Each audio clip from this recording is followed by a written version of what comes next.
Let's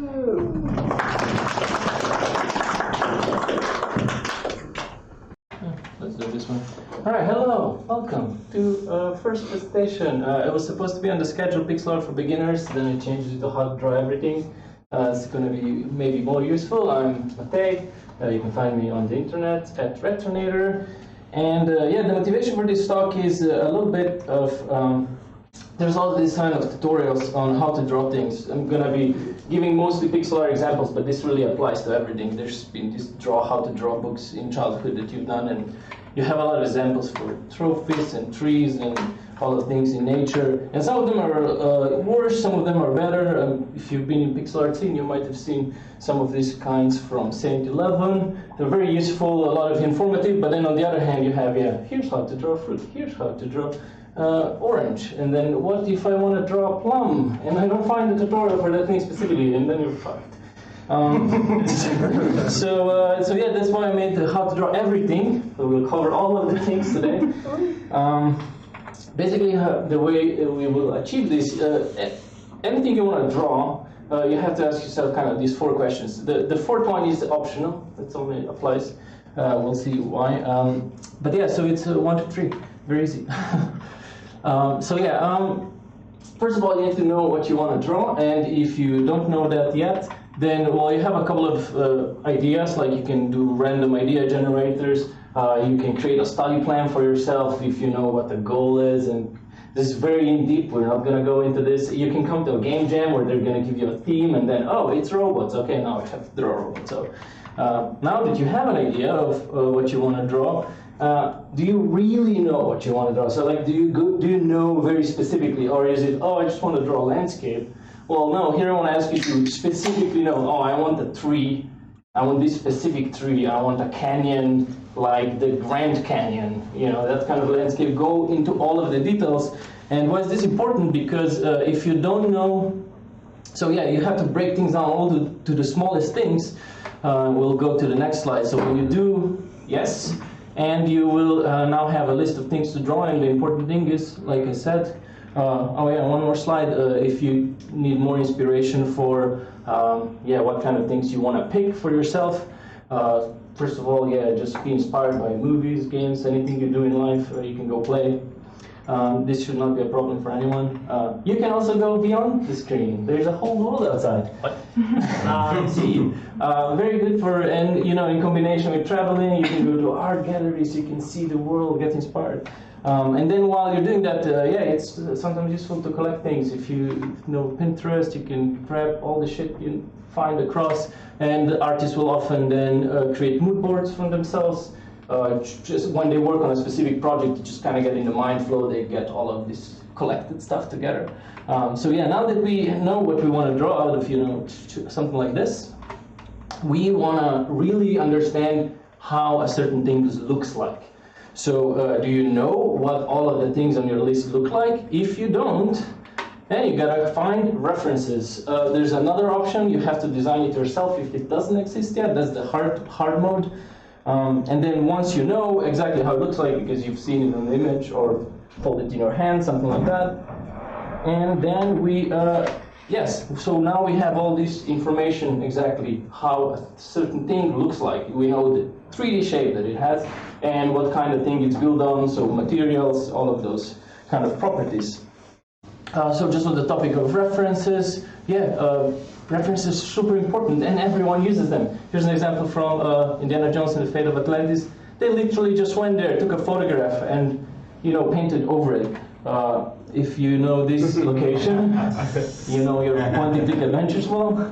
Anatomy is also a field of study that is huge. We're not going to cover it, but falls into this one. Basically, anatomy, you're just trying to find out what the 3D shape of the human body is, and it's very hard because, you know, it changes as it moves, and artists spend hours and months and years just going to figure drawing lessons or reading books to figure out what kind of 3D shape does the body have.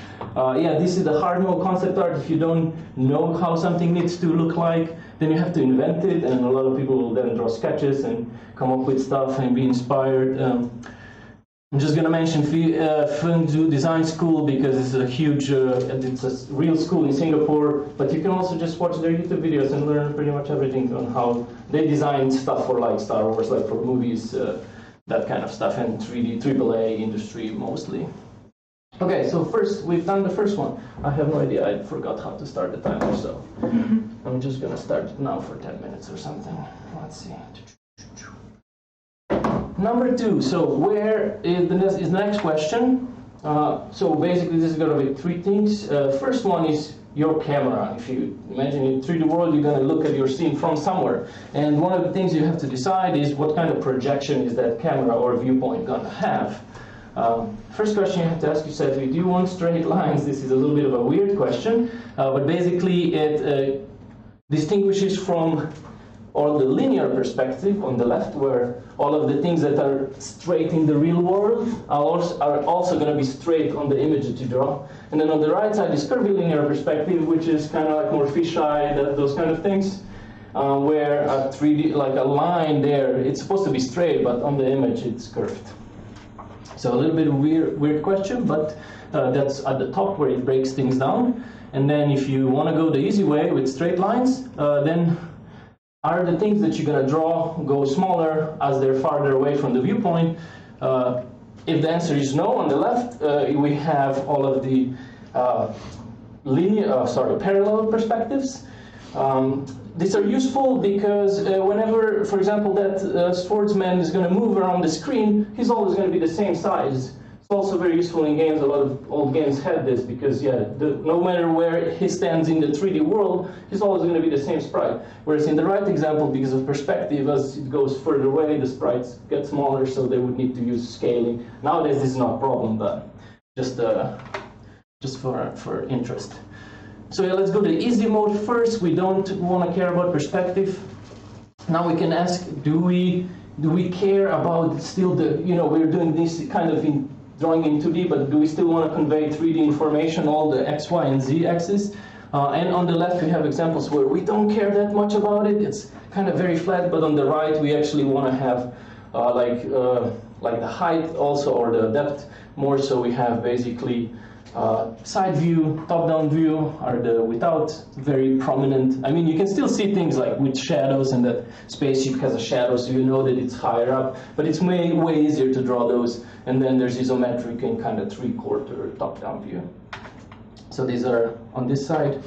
And then, yes, if you do decide, okay, let's go with perspective, then the main thing our tutorial is going to ask you how many vanishing points you have. So I'm just going to breeze through 1 point, 2 point, because things are at an angle, and then 3 point. None of the lines are actually vertical or horizontal, all of them go towards some vanishing points. So this is your kind of big picture. It's missing stuff. I have a bigger picture that has a lot more stuff in it. Not a lot more, but more stuff in it. Anyway, next one is object positions. So now we know where the camera is. Basically, it just matters how objects are positioned relative to the camera. So, you're deciding how you're going to position things, and that's going to change how your image looks like, of course. You can also play around with the camera itself, like field of view, this kind of stuff. And the third thing you need to decide, on the where stuff is, which are the light sources, where are they? This is kind of a combination, because you could think, okay, a light source is an object and it has emissive properties, so it's kind of a combination of what material it is and where it is, but oftentimes we like to think about light sources as something distinct. So for example here, maybe this is an outside scene, they decide, okay, the light's going to come from top left, but we still want to have this nice contrast, so maybe there's going to be shadows. These are all the things that you need to decide while you're doing this. Here's an indoor scene from Dead Cells. Deciding what kind of colors you're going to place and those kind of stuff. The areas of art that you can study if you have trouble deciding these kind of things, because these are asking you where you're going to position. I don't know, so you could study composition, for example. Composition basically explains a lot of things, how the viewer is going to view your image and perceive it as aesthetically pleasing. There's all these kind of things that you can learn. Here, for example, in this stage, a lot of artists will draw thumbnails to just kind of explore different variations of the drawings. Oh, I don't have an image there. Okay, it's fine. And then for the colors, deciding where to place lights. Color theory helps. I have a separate article on my on Medium just about this. There's color wheels. You're gonna see different color palettes, complementary colors. There's a lot of this kind of breakdowns. So we're halfway through. I would say that 1 and 2 are basically the creative parts. At least for now, we're gonna add 1 layer on top at the very end. But this is the hard work is done. At this point, you have the complete 3D geometry of the whole thing with lights. At this point, you could just give it to a computer and it will render it all for you. You don't have to do anything anymore. That's pretty much how 3D engines and 3D modeling tools work nowadays. So yeah, we have all of these things. Yes, and then if we are not happy to do 3D stuff and we want to do 2D ourselves, we want to do the renderings, there's going to be obvious advantages of doing it yourself. We're going to come that at the very end. So here's how to do it if you want to do it on your own. All right. There's two main approaches to making something out of a blank piece of paper to the final image that you just see in your head because you've constructed it in the first step. And then there's kind of a drawing mindset and a painting mindset. Let's take a look at the drawing mindset first. It mainly goes, and these are again, generalizations. There's so many ways. But in general, artists will draw outlines, and then they will, draw outlines. They will fill the base colors in, and then they will apply the shading on top of it. So it kind of looks like this. You were used to this from comic art. There's a sketch, then the real line art, then an inker. There's many people that are specialized for different parts. The inker will draw just the lines that are going to be in the final image, and then somebody colors it and shades it. Here's another example for pixel art. The artist here also argues that this is a very tedious process. So there are advantages and disadvantages of the drawing approach, and then so that's why also the painting approach exists, which is kind of like it's more like sculpting. You just start with big block shapes, and then you just go to smaller and smaller details. I was a little bit short on time, so you're just gonna get a really shit example from myself, which is kind of in between, but I was drawing this ZX Spectrum artwork, and that's the sketch, and then you just block in the main shapes, then just these define, and the car part is a little bit more like drawing, but everything else is just kind of shaping things out slowly, and then going into more and more details. But it's not, I don't have a whole image precisely lined out first. It's just kind of like you would do it out of clay in a way. So the final stuff. The things that are going to help you in the third option, big things that you can study to know how to do it is, first of all, geometry. This is very useful when you are deciding where should I place this. Like 3D engines are of course very good. The computer do all the math for you. You have to do it in your head. And you have, again, easy mode, hard mode. Easy mode is choosing things like side view and top view, because you can just find a reference of a thing like a car and then just draw it over. Like the games are made this way, especially for like jams. If you don't have time, this is how you can create a lot of art very fast. If you go, for example, isometric way, it's already more difficult. Like you have those blueprints, but you have to calculate a little bit. You have to put it on and then kind of help yourself with shapes, whatever process you want to use. These were both like parallel projections. Also applies for 3D as well, for perspective. Here's an anime something, Garden of Words. Top is the anime, the bottom is a photograph. Like a lot of animes that look super realistic, it's literally because they went there and just traced everything. It's the same thing. That's how to make very good, like, oh my god, this looks amazing. Yes, because it's straight up from real life. And then if you don't have these references that you're gonna straight up copy, then you have to again learn how the perspective works. This is basic math. So it's like, this is not an artistic process as far as I'm concerned. This is a technical process. Anyone can learn it. So that's why I said the hard part was already there, deciding how to draw and where. Like this one, computer can figure it out better than you. How to calculate where shadows fall, all of this kind of stuff. Go into organic structures, it's fucked up because, yes, there's ways to help yourself, but yes. And then the second thing, yes, so this was geometry. Second thing is physics, to understand how light works, basically. That's the main thing. It's light sources, and then you have materials and how something's going to look like. So you can just study this in, into infinity, how light scatters, how light reflects off of things, basically. Huge area, you can just read on tutorials. Oh yeah, so this is fourth part is when. This is the optional part because this is if you want to have animations. If you want something moving, then you have a couple of options. I don't have GIFs here because I'm presenting from a PDF. Oh, here we go, my 10 minutes are up. So I'm gonna wrap up very fast. Yeah, so basically you have options like, well, through time things can appear or disappear, and they can change shape. So this would be the changing things from the step number 1, from the what step. And then we can also change things from the where step, so from the second one. Like you can move objects around, you can move the camera around, you can move the light sources around, or just kind of change the properties. And that's pretty much how you create animation. There you go, now you know everything.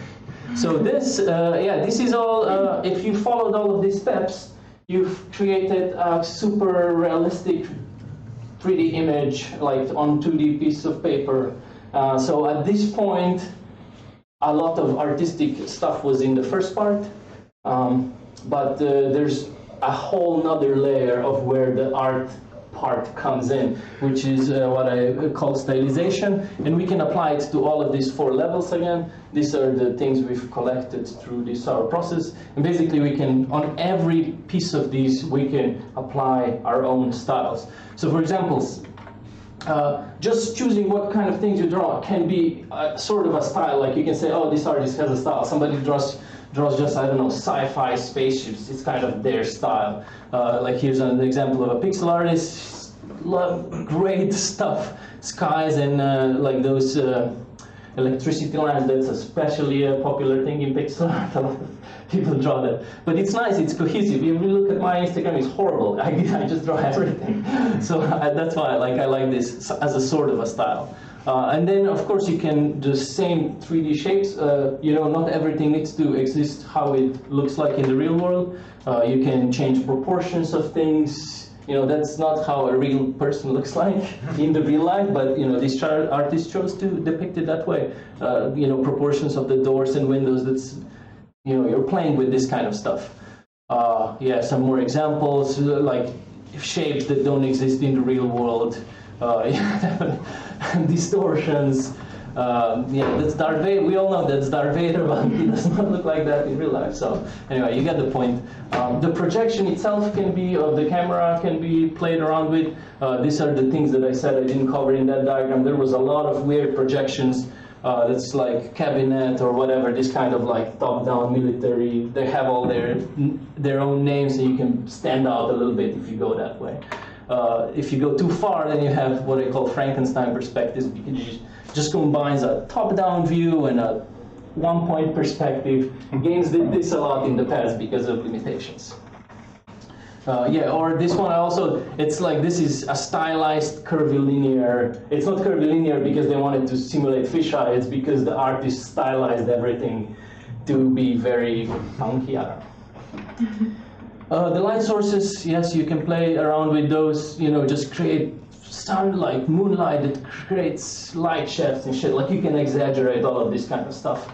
And then the process itself, I think this is actually the place where the most of the stuff comes down to, because you can decide which lines are you going to draw. When you're painting, how are you going to draw, what kind of brush are you going to use to draw that? Where are you going to put details and where not?